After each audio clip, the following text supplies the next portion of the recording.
Hello everyone, I'm Mario Armani, broker and owner of Armani Realtor, and this is another episode of Realtor in the Hot Seat. I'm here with good friends of mine, Ali and Nadia. They were the sellers of 32 Francesca Court in Vaughan, and they're actually clients of mine also on the buying side. They bought this beautiful home that we're sitting in today. So guys, thank you so much. For all of you guys who have never watched Realtor in the Hot Seat, what we're gonna do is I'm gonna turn the power over to Ali and Nadia, and they're gonna ask me 3 questions. I have no idea what they wanna ask me, just anything that they basically wanted to ask me throughout the transaction and they never got a chance to. So here we are, I'm turning the power over to you guys. So guys, first of all, thank you so much for being on the show, and ask away. Thanks for having us. I feel like I have a lot of power in my hands right now. You have lots of power. You have no idea how much power you have right now.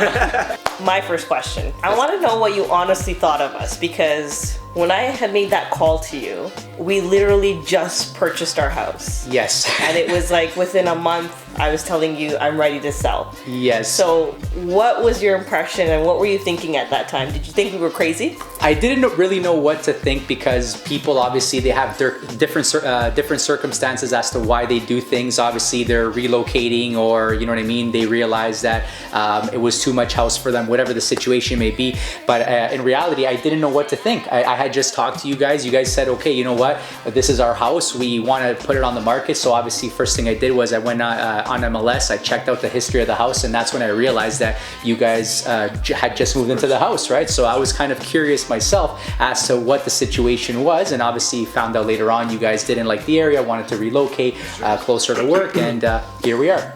Second question. Speak up, I want to hear you. I want to hear this question. Have you ever had a client where you've sold a house to that ended up as being a lemon later on? You've done your due diligence with I don't know, checking every single thing out in the house.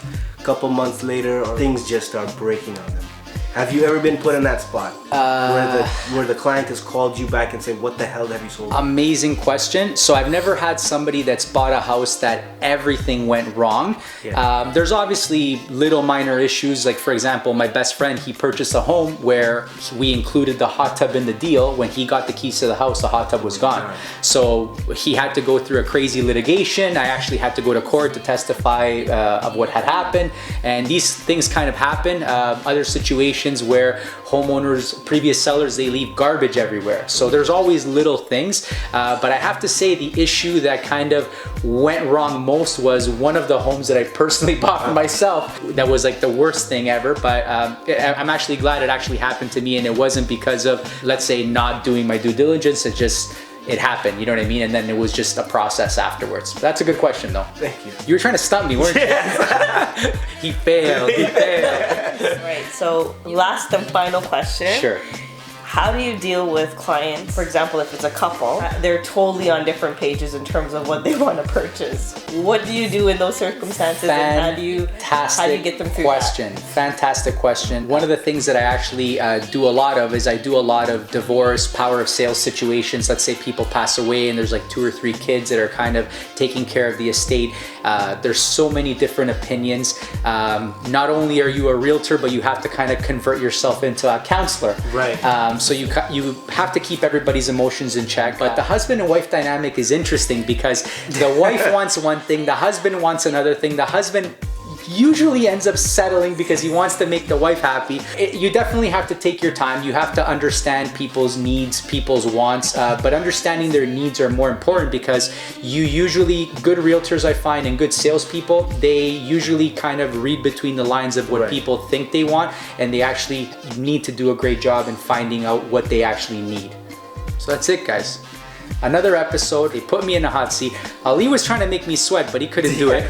This is one cool aspect about my job. I met Nadia and Ali through a friend of mine, and now, apart from them being my former clients, although we don't see each other as much as we'd like to, we definitely have become friends now, and it's just a beautiful thing getting these experiences in the job. So guys, thank you so much for your trust. Thank you very much for allowing me to come in your home and putting up with my crazy ideas, and here we are. So thank you so much, guys. Really appreciate it, and thank you everybody at home for watching. Till next time.